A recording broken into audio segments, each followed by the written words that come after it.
तो फिल्म के शुरुआत में हम व्यूअर्स एक फैमिली से इंट्रोड्यूस होते हैं जहां माँ का नाम है एबनी। देन एबनी के 3 बच्चे हैं जिनका नाम है नेट, शॉन्टे एंड सबसे छोटा बेटा आंद्रे। यहाँ एबनी की माँ एल्बर्टा भी इनके साथ रहती हैं और फिल्म की कहानी 2011 के फिलाडेल्फिया में सेट है। तो शुरुआत में हम एक पेंटिंग देखते हैं जिसे आंद्रे बना रहा होता है और आंद्रे अपनी मॉम एबनी को पेंटिंग दिखाता है। अब जब एबनी यहाँ आके पेंटिंग बने चर्च को देखती है तो वो थोड़ा अनकंफर्टेबल फील करती है। यहाँ से सीन डिनर टेबल पे शिफ्ट होता है और हम एल्बर्टा और एबनी के बीच थोड़ी बहस होते देख पाते हैं जिससे डिनर टेबल का माहौल थोड़ा सा गर्म हो जाता है। इसी बीच आंद्रे एबनी से और मिल्क मांगता है जिसपे एबनी ये कहकर मना कर देती है कि तुम लैक्टोज इंटॉलरेंट हो। इस पे आंद्रे उल्टा जवाब देता है और एबनी आंद्रे के मुंह पे मार देती है जिससे आंद्रे के मुंह से खून निकलने लगता है। यहाँ सबके रिएक्शन से ऐसा लगता है कि ये पहली बार नहीं है जब एबनी अपने बच्चों पे हाथ उठाई है। इनफैक्ट एबनी काफी शॉर्ट टेम्पर्ड है और उसे शराब की भी लत लगी है। यहाँ से सीन शॉन्टे पे शिफ्ट होती है जो कि अपने डैड को मैसेज कर रही है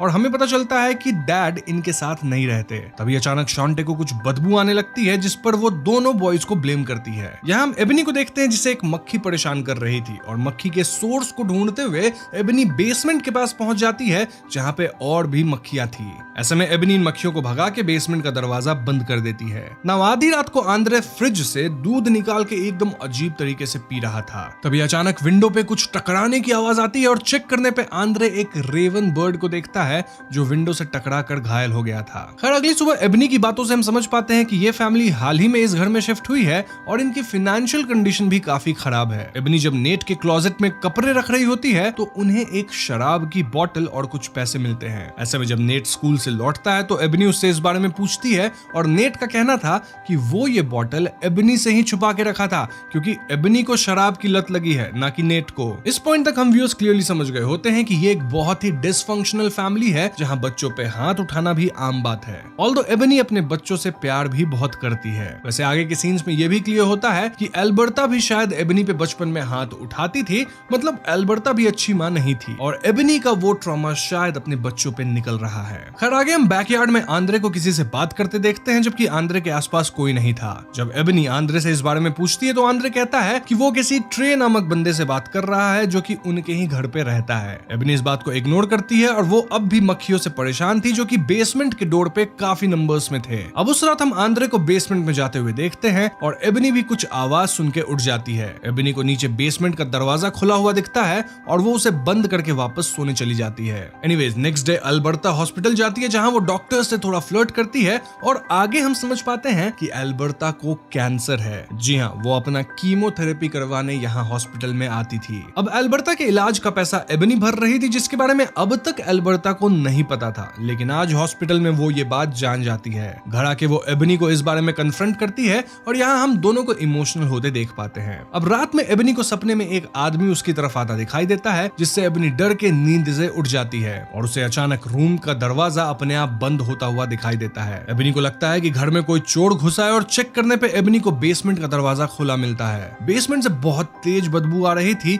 और ऐसे में एबनी तुरंत दरवाजा बंद करती है और किचन में जाके उल्टी करने लग जाती है। अभी यहाँ नेट आता है जो कि एबनी से अपने पैसे मांगता है जो कि एबनी नेट के क्लोजेट से उठाई थी। नेट क्लियरली कहता है कि ये पैसे उसे उसके डैड भेजते हैं ताकि वो यहाँ से बाहर निकल सके। इस बात पे एबनी गुस्सा होकर नेट को थप्पड़ मार देती है और यहाँ नेट भी गुस्से में अपनी माँ एबनी को धक्का दे देता है। इन्हें हाथापाई करता देख आंद्रे भाग के आता है जो कि फिसल के गिर जाता है। खैर तो इस सब हाथापाई के बाद एबनी नेट के पैसे वापस उसके ड्रॉ में रख देती है और नेट से घर ना छोड़ के जाने की बात भी कहती है। अब यहाँ से सीन नेक्स्ट डे पे आता है जहाँ क्लीनिंग सर्विस वाले एबनी के बेसमेंट से एक मरी हुई बिल्ली निकालते हैं। इसके बाद यहाँ सिंथिया नाम की एक लेडी आती है जो कि एक चाइल्ड सर्विस ऑफिसर थी। दरअसल एबनी अपने शॉर्ट टेम्पर के कारण एक बार जेल जा चुकी थी और ऐसे में चाइल्ड सर्विस ऑफिसर तो एबनी और उसके बच्चों की हाल खबर लेंगे ही ना। तो हाँ, इसीलिए सिंथिया यहाँ आई थी और आते ही सिंथिया देखती है कि शॉन्टे के हाथ में चोट के निशान है। पूछने पे शॉन्टे कहती है कि उसे याद नहीं कि ये निशान उसे कैसे आए। सिंथिया आंद्रे को भी लिंप करता हुआ देखती है और पूछने पे आंद्रे कहता है कि उसे प्लेग्राउंड में चोट लग गई। ये सब सुन सिंथिया एबनी से अकेले में बात करती है और इनकी बातों से हम समझ पाते हैं कि एबनी का हस्बैंड उसके साथ नहीं है और वो अब बच्चों की कस्टडी भी चाहता है। इसीलिए वो कोर्ट में एबनी पे शराब पीने और ड्रग्स लेने का इल्जाम लगा दिया है। सिंथिया भी क्लियरली समझ गई थी कि एबनी अपने बच्चों पे हाथ जरूर उठाती है और ऐसे में सिंथिया एबनी से अपनी लाइफ को फिक्स करने कहती है वरना जल्द ही वो अपने बच्चों से हाथ धो देगी। इस सब कॉन्वर्सेशन कन्वर्सेशन के दौरान हम घर के बाहर एक लेडी को देखते हैं जो कि इन पे नजर रख रही थी। यहाँ से सीन शॉन्टे की बर्थडे पार्टी पे शिफ्ट होता है और एबनी शॉन्टे को एक न्यू फोन गिफ्ट करती है जिससे दोनों काफी बॉन्ड करते हैं। इसके बाद एबनी बच्चों को सोने भेज देती है, लेकिन थोड़ी देर बाद ही एबनी को बेसमेंट से आवाज आती है। चेक करने पे वो पाती है कि आंद्रे बेसमेंट में अपना सर दरवाजे पे पटक रहा था। एबनी फौरन आंद्रे को होश मिला के पूछती है कि वो ऐसा क्यों कर रहा था। इस पे आंद्रे कहता है कि वो ट्रे से बात कर रहा था जो कि बेसमेंट के होल में या फिर उसके क्लोजेट में रहता है। एबनी आंद्रे की बातों पे ध्यान नहीं देती और उसे सोने भेज देती है। खैर बर्थडे पार्टी अब भी चल रही थी और एबनी यहाँ पी के नाचने लगती है। इससे एल्बर्टा बिल्कुल खुश नहीं होती क्योंकि ऑफ कोर्स एबनी फिर से शराब के नशे में धुत थी। अब उस रात एबनी को फिर से आवाज आती है और इधर बच्चों को भी ये आवाज सुनाई देती है। यहाँ हम आंद्रे को अपना क्लोजेट घूरते हुए भी देखते हैं और इस सबसे एबनी गुस्सा होकर इनके कमरे में आती है और दरवाजा बंद कर देती है। इसके ठीक बाद एल्बर्टा को कुछ टकराने की आवाज आती है। इनफैक्ट वो बच्चों को चिल्लाते हुए भी सुनती है। एल्बर्टा फौरन रूम में चेक करने जाती है जहाँ वो पाती है कि बच्चे डर के कोने में बैठे हुए हैं और एबनी अजीब स्टेट में वहाँ पड़ी हुई थी। पूछने पे आंद्रे कहता है कि एबनी गुस्से में उन सब को मार रही थी। एबनी इससे तुरंत इनकार करती है, लेकिन एल्बर्टा फौरन ही एबनी को इस कमरे से बाहर भेज देती है। खैर अगली सुबह बच्चों के स्कूल जाते वक्त हम उसी लेडी को उनके पीछे आते देखते हैं जो उन पे नजर रख रही थी। अब स्कूल में तीनों बच्चे अजीब सी हरकतें करते हैं। लाइक नेट ब्लैक एड्स वाली बात पर टीचर के सामने अजीब तरीके से हंसने लगता है। वहीं आंद्रे पूप खाते हुए टीचर के ऊपर भी फेंक देता है। इनफैक्ट शॉन्टे भी अपनी क्वाय टीचर को अजीब से घूरते हुए उनके पास जाती है और यहाँ शॉन्टे ब्लीड कर रही थी। ऐसे में तीनों बच्चों को चेकअप के लिए हॉस्पिटल ले जाया जाता है और एबनी फौरन बच्चों से मिलने यहाँ आती है। बच्चों के सारे रिपोर्ट्स नॉर्मल आए थे, लेकिन डॉक्टर ये बात जरूर नोटिस कर ली थी कि बच्चों के शरीर पे चोट के निशान है, व्हिच मींस एबनी जरूर बच्चों को मारती पीटती है। खैर चेकअप वगैरह के बाद एबनी बच्चों के साथ घर आती है और वो आंद्रे को नहलाने लगती है। तभी एबनी फोन की घंटी सुन के नीचे आती है जहाँ एल्बर्टा दीवार पे क्रॉस लगा रही थी। ये देख एबनी को गुस्सा आ जाता है और वो इसी बात पे एल्बर्टा से बहस करने लग जाती है। अब आंद्रे के आवाज देने पर जब एबनी ऊपर जाती है तो वो पाती है कि नेट आंद्रे को बाथ टब में डुबो रहा था। जी हाँ दोस्तों, एबनी फौरन नेट को आंद्रे से दूर करती है और अब तक एल्बर्टा भी यहाँ आ गई थी। अब आंद्रे यहाँ अपनी ग्रैंड माँ को अजीब तरह से घूर रहा था और आंद्रे को देख के ऐसा लग ही नहीं रहा था कि जस्ट कुछ सेकंड्स पहले उसे डुबाया जा रहा था। इस सीन से क्लियर था कि यहाँ जरूर कोई इविल पावर है जो कि आंद्रे को पोजेस करके रखी है। इनफैक्ट आंद्रे बाकी दोनों बच्चों को भी कंट्रोल कर पाता है, जैसे उसने अभी नेट को कंट्रोल करके उससे ये करवाया। अब प्रॉब्लम्स और बढ़ती है जब अगली सुबह सिंथिया वापस आती है। सिंथिया एबनी से बच्चों को स्कूल भेजने कहती है, लेकिन एबनी का कहना था कि इस घर में कुछ तो है जो कि इनके परिवार को बीमार कर रही है। सिंथिया उसकी बातों पर भरोसा नहीं कर रही थी और वो बच्चों से मिलने की बात कहती है। इस पर एबनी गुस्सा होकर सिंथिया से कहने लगती है कि वो माँ नहीं है ना, इसलिए वो एबनी की हालत नहीं समझ सकती। इसके जवाब में सिंथिया उसे बताती है कि उसका बेटा हुआ करता था जो कि 7 साल की उम्र में ही एक कार एक्सीडेंट में मारा गया। तभी यहाँ एल्बर्टा एक बैट लेके आती है और वो सिंथिया को डराकर भगा देती है। यहाँ हमें बाहर एक और फिर से वही लेडी दिखती है जो कि इनका पीछा कर रही थी और तस्वीरें ले रही थी। एल्बर्टा उसे भी डराकर भगा देती है। इसके बाद एल्बर्टा चर्च जाती है और वहाँ की पादरी को सारी बातें बता देती है। अब दोस्तों मैं आपको बता दूं कि इस मूवी में ब्लैक चर्च कम्युनिटी दिखाया गया है और ब्लैक जीसस का भी जिक्र है। वैसे इन सब चीज का अपना एक इतिहास है, ऑल्दो उसको मूवी में उतना कुछ खास कवर नहीं किया गया है, तो मैं भी उस पर ज्यादा ध्यान नहीं दूंगा। कमिंग बैक टू स्टोरी, पादरी यहाँ एल्बर्टा की बातों पे भरोसा नहीं करती और उसे दूसरे चर्च की हेल्प लेने कहती है। यहाँ से सीन एबनी को दिखाता है जो बार में थी और बाहर उससे वही लेडी मिलने आती है जो एबनी से कहती है कि उसे पता है कि उसके घर में एक इविल स्पिरिट है। यहाँ हम एबनी और उस लेडी को बातें करते हुए देख पाते हैं जहाँ ये लेडी अपने आप को अपोस्टल यानी भगवान का दूत कहती है और एबनी को उस घर की हिस्ट्री बताती है। ये लेडी जिसे हम बर्नीस कहेंगे वो बताती है कि इस घर में 20 साल पहले एक फैमिली रहा करती थी जिसमें 2 बच्चे और माता पिता थे। एक दिन उनका बेटा बीमार हो गया और बीमारी के बारे में डॉक्टर भी कुछ जवाब नहीं दे सके, इसलिए उन्होंने बर्नीस से मदद मांगी और बर्नीस ने वहाँ इविल स्पिरिट को महसूस किया। बर्नीस डिलीवरेंस की मदद से उस इविल स्पिरिट को उसके बॉडी से निकालने की कोशिश की, लेकिन वो इविल स्पिरिट बहुत पावरफुल था जिस वजह से वो उनके बेटे को बचा नहीं सकी। यहाँ बर्नीस एबनी को एक्सॉर्सिज्म और डिलीवरेंस में डिफरेंस समझाते हुए कहती है कि एक्सॉर्सिज्म में you act as middle man between God and Satan, लेकिन डिलीवरेंस में तुम खुद सेटन को कमांड दे सकते हो क्योंकि हम सब के अंदर जीसस बसे हुए हैं। यहाँ बर्नीस बताती है कि उस घर में 4 मौतें हुई थी क्योंकि बेटे की मौत के बाद एक दिन उसकी माँ अपने ही पति पर हमला करके उसका सर ही अलग कर दी एंड देन माँ अपनी बेटी का भी गला दबा के उसे मार डाली। इसके बाद वो खुद को भी खत्म कर ली। Now the most shocking part was कि उस फैमिली में जो बेटा था जो कि सबसे पहले मरा था उसका नाम ट्रे था। जी हाँ दोस्तों, अगर आपको याद हो तो आंद्रे किसी ट्रे से ही हमेशा बातें करता रहता है। बर्नीस कहती कहती है कि उस डीमन को तुम्हारा बेटा आंद्रे चाहिए और ये बात सुन के एबनी भड़क जाती है और वहां से चली जाती है। मीनवाइल हम देखते हैं कि एल्बर्टा को घर में कोई आवाज देता है और उनके नीचे आने पे वहां की लाइट चली जाती है। इसके बाद कोई एल्बर्टा पे हमला कर देता है और ब्लैक सिलहट में हम मोस्टली आंद्रे को देखते हैं जो कि एल्बर्टा का गला दबा के उन्हें मार देता है। खैर जब एबनी घर वापस आती है तो घर के अंदर क्रॉस में आग लगी हुई थी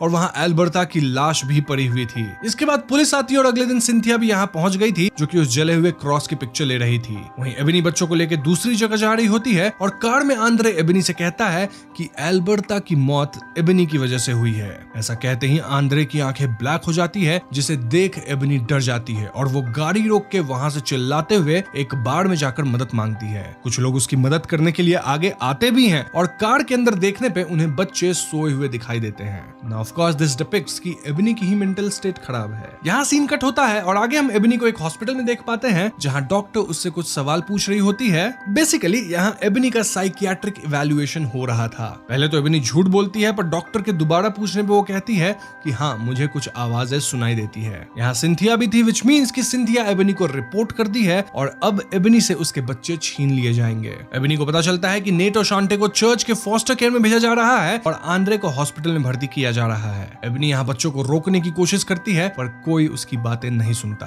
अब सिंथिया के कहने पे एबनी को तो एडमिट नहीं किया जाता जिस कारण एबनी निकल के यहाँ से सीधा बर्नीस के पास जाती है और उससे मदद मांगती है। एबनी और बर्नीस की बातों से हम समझ पाते हैं कि बचपन में एबनी के साथ एक आदमी गलत किया था और वही आदमी एबनी के सपनों में भी आता रहता है। उस टाइम पे एबनी गॉड से मदद मांगी थी लेकिन एबनी को मदद नहीं मिली जिसके बाद से ही एबनी का गॉड पर से भरोसा उठ गया था। इस पे बर्नीस एबनी को फिर से गॉड पे भरोसा करने कहती है जिसके बाद दोनों मिलकर गॉड से माफी मांगते हैं और उन पे भरोसा बनाए रखने की बात करते हैं। मीनवाइल हम आंद्रे को देखते हैं जिसे हॉस्पिटल में बेड से बांध कर रखा गया था और कुछ नर्स उसे कंट्रोल करने की कोशिश कर रही थी क्योंकि Andre was very violent. Basically Andre बहुत अजीब बिहेव करने लग गया था जहां वो ग्राउल और हिस कर रहा था एंड सिंथिया भी अपनी आंखों से ये सब देख रही थी। आंद्रे सिंथिया को देखकर उसके बेटे की बात करने लग जाता है और अपने आप को आजाद करके दीवार पर चढ़ने लग जाता है। ये सब देख सिंथिया शॉक्ड हो जाती है एंड इट वाज क्लियर कि आंद्रे के साथ कुछ तो पैरानॉर्मल जरूर है। वहीं दूसरी तरफ एबनी नर्स के कपड़े पहनकर हॉस्पिटल में एंटर करती है और वो आंद्रे को वहां से अगवा करके ले जाती है जिसमें बर्नीस भी एबनी की मदद कर रही थी। यहाँ बर्नीस आंद्रे को अपने घर लाती है और इविल स्पिरिट को डिलीवरेंस प्रक्रिया की मदद से आंद्रे की बॉडी से बाहर निकालने की कोशिश करती है। पर आंद्रे यहाँ एल्बर्टा का रूप लेके एबनी को मैनिपुलेट करने की कोशिश करता है और कामयाब ना होने पर उसे भला बुरा कहने लगता है। यहाँ एल्बर्टा तड़पने का नाटक करने लगती है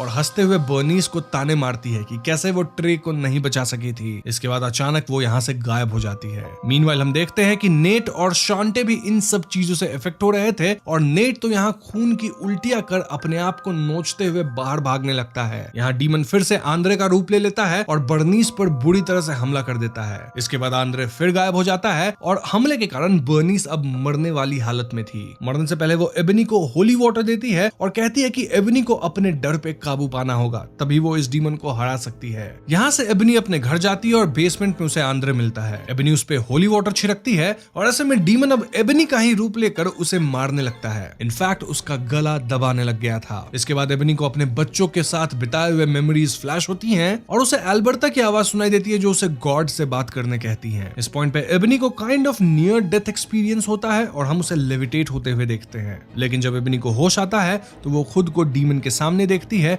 जो कि एबनी के रूप में ही था और एबनी इस डीमन से अपना बच्चा मांगती है। डीमन एबनी को मैनिपुलेट करने की कोशिश करता है कि तुमसे कोई प्यार नहीं करता, ना तो तुम्हारे बच्चे प्यार करते हैं और ना तुम्हारी माँ प्यार करती थी। लेकिन एबनी काफी डिटरमिन्ड थी। इनफैक्ट वो डीमन को कमांड देने लगती है और कहती है कि मेरी माँ भी मुझसे प्यार करती है और गॉड मेरे अंदर ही है। एंड ऑफ कोर्स अगर वो जीसस की बच्ची है, गॉड उसके अंदर है, तो वो कमांड दे सकती है, डीमन को डिलीवरेंस कर सकती है। बस फिर क्या था, इन बातों का डीमन पे असर पड़ने लगता है और अचानक हम देखते हैं कि एबनी ट्रांस जैसे स्टेट में चली जाती है और वो एक अलग लैंग्वेज में प्रे करने लग जाती है। इसका असर हम नेट और शांटे पे भी देख पाते हैं जहां ये दोनों क्रूसीफाई वाले स्टेट या पोजीशन में आ चुके थे। देखते ही देखते ये डीमन जलने लगता है और उसे वापस हेल में खींच लिया जाता है। डीमन के वापस जाते ही नेट और शांटे ठीक होने लगते हैं और उनके बॉडी के घाव भी भरने लगते हैं। इनफैक्ट एबनी को आंद्रे भी सही सलामत मिल जाता है। तो इसके बाद हम व्यूअर्स को थोड़ी दिन बाद का समय दिखाया जाता है जहां सिंथिया एबनी से मिलने जाती है और हम देखते हैं कि एबनी ये घर छोड़कर जा रही है। बच्चे फिलहाल तो फॉस्टर केयर में ही थे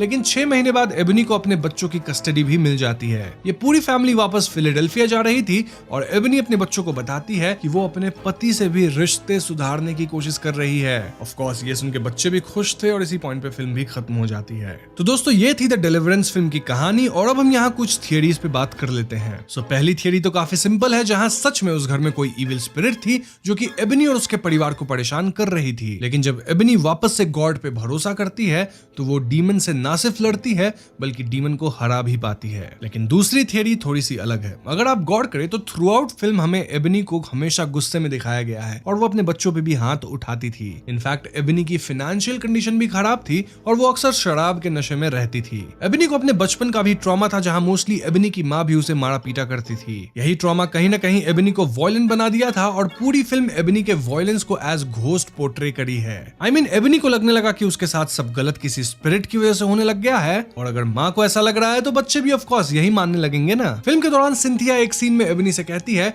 कि बच्चे ये सब इसलिए कर रहे हैं क्योंकि तुम ऐसा चाहती हो कि ये सब हो। ओवरऑल ये एक डिसफंक्शनल फैमिली थी जहां फैमिली ट्रॉमा एक जनरेशन से दूसरे में ट्रांसफर हो रही थी। तो हाँ, इस दूसरी थियरी के हिसाब से भूत वाला कोई सीन था ही नहीं, it was all generational trauma, although मैं पहली थियरी को ही मानता हूँ। इसके अलावा हम ब्लैक जीसस और ब्लैक चर्च कम्युनिटी को भी देख पाते हैं जिसकी अपनी ही एक हिस्ट्री है। उस पार्ट को मैं इस वीडियो में कवर नहीं करूंगा क्योंकि फिल्म में भी उस पर ध्यान नहीं दिया गया है। बट नोट करने वाली बात यह है कि एबनी आखिर में किसी अफ्रीकन लैंग्वेज में प्रे करती हुई दिखाई देती है जो उसके एथनिसिटी को दिखाता है, जिसे वो लास्ट में एक्सेप्ट करी एंड तभी तो वो डीमन को हरा पाती है। अब ये तो थी फिल्म की कहानी एंड थियरीज, लेकिन जैसा मैंने बताया था कि फिल्म एक सच्ची घटना पे आधारित है। इनफैक्ट फिल्म के एंड क्रेडिट में हमें रियल लाइफ फैमिली और उस घर को दिखाया जाता है जहां ये सब एक्चुअली में हुआ था। अब रियल स्टोरी ये है कि एक फैमिली रेंटल हाउस में शिफ्ट करती है और उन्हें अपने घर में कुछ सुपरनैचुरल चीजें महसूस होती है, जैसे एक परछाई दिखना और बेसमेंट से बदबू आना वगैरह वगैरह। उन्होंने चर्च की मदद ली और एग्जॉर्सिज्म करवाया, जिसके बाद वो घर छोड़ दिए एंड उसके बाद से उस घर में कोई नहीं रहा। इनफैक्ट उस घर को 2016 में गिरा भी दिया गया। लोग आज भी उस घर वाले एरिया में सुपरनैचुरल चीजें फील करते हैं,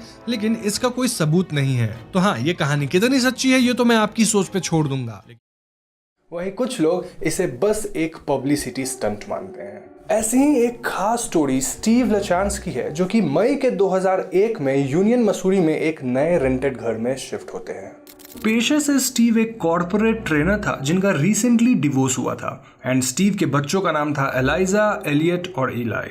एलाइजा अपने दोनों भाइयों से बड़ी थी एंड एलियट और इलाई 11 और 12 साल के थे। नए घर को सेट करते वक्त एलियट को बेसमेंट में अजीब आवाजें सुनाई देती हैं और उसे थोड़ा वाइब्रेशन वगैरह भी फील होता है। इससे एलियट काफी डर जाता है, लेकिन एज यूजुअल एलियट की बातों का कोई भरोसा नहीं करता। उसी रात एलियट को कॉरिडोर्स में फिर से कुछ आवाजें सुनाई देती हैं और इस बार वो एक भूतिया आकृति भी देख पाता है। इस घटना के बाद भी ये फैमिली एलियट का मजाक बनाती है और इसके कुछ दिन बाद ये सभी अपने ग्रैंड पेरेंट्स के घर घूमने जाते हैं। वहां से वापस आने के बाद ये फैमिली नोटिस करती है कि उनके घर की सभी लाइट्स ऑन थी। स्टीव को लगता है कि शायद उनके घर में कोई ब्रेक इन किया है, लेकिन घर के सभी डोर्स और विंडोज सही वे में लॉक्ड थे। ऐसे में स्टीव सोचता है कि मे बी वही यहाँ से जाते वक्त लाइट्स ऑफ करना भूल गया होगा। इसके ठीक बाद स्टीव घर को चेक वगैरह कर रहा था जब अचानक उसे ऐसा महसूस होता है मानो कोई इलेक्ट्रिकल चार्ज उसके शरीर से पास करी हो। वंस अगेन स्टीव खुद को मनाता है कि मे बी ये एक राइटिंग इशू होगी, लेकिन तभी स्टीव को अपने बच्चों के कमरे से चिल्लाने की आवाज आती है और वो वहां जाता है। दरअसल एलाइजा ने कमरे के दरवाजे पे किसी शख्स को देखा था एंड समहाउ उनका रूम अपने आप लॉक भी हो गया था। इतना ही नहीं, इनके रूम के डोर्स पे नॉक हो रहा था, लेकिन स्टीव के आते सब कुछ काइंड ऑफ कंट्रोल में आ जाता है। इस पॉइंट पे स्टीव को भी पैरानॉर्मल चीजें महसूस होने लग गई थी, लेकिन फिर भी नेक्स्ट डे वो अपने डैड को वायरिंग वगैरह चेक करने बुलाता है। अब स्टीव के डैड जब वायरिंग को चेक कर रहे थे तो उन्हें बेसमेंट में बुचर शावर दिखता है। अब जिन्हें यहाँ बुचर शावर के बारे में नहीं पता, उन्हें मैं बता दूं कि तकरीबन 100 साल पहले कुछ फार्मर्स के घर में ऐसे शावर हुआ करते थे जिनका इस्तेमाल फार्मर्स किसी एनिमल्स को बुचर करने के बाद ब्लड स्टेन्स को हटाने के लिए करते थे। उस जमाने में यूजुअली ऐसा शावर खून से लथपथ होता था और ये इस घर में हुए वायलेंस का अर्ली इंडिकेशन था।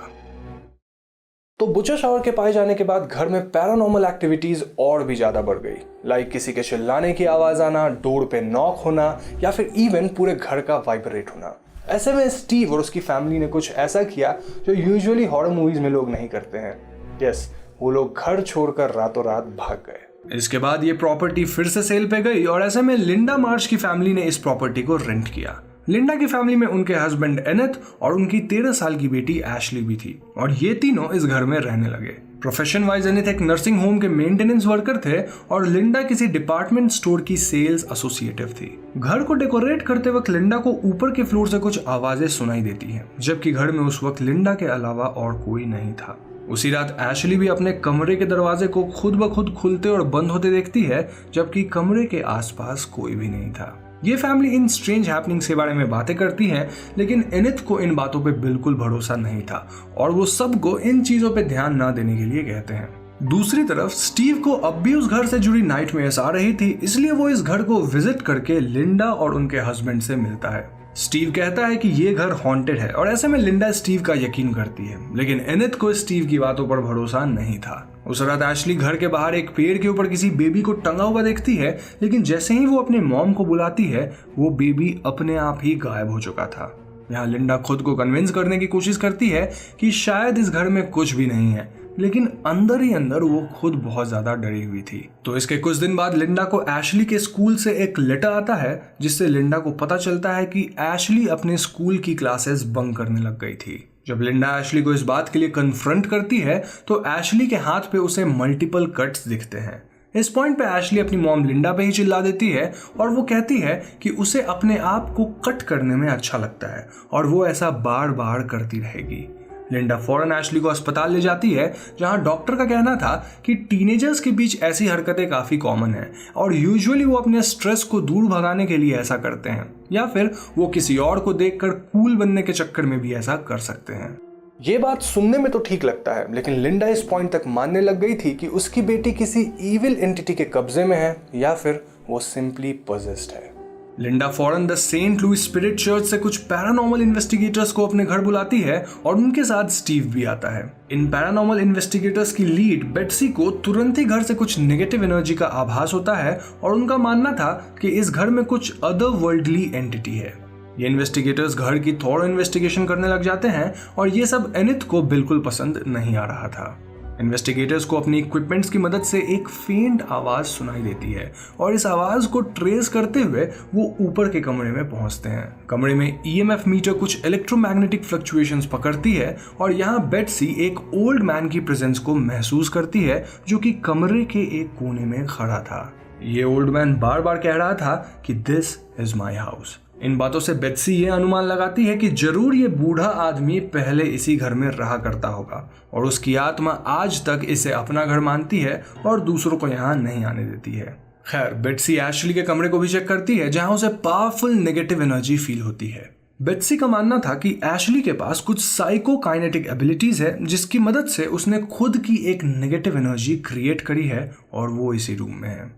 फाइनली ये इन्वेस्टिगेटर्स घर के बेसमेंट में जाते हैं, जहां एक दूसरी एंटिटी मौजूद थी और ये एंटिटी काफी एक्साइटेड और गुस्से में थी। इस एंटिटी को लोगों का प्रेजेंस पसंद नहीं आ रहा था और बेट्सी को यहाँ एक साइकिक फोर्स फील्ड महसूस होता है।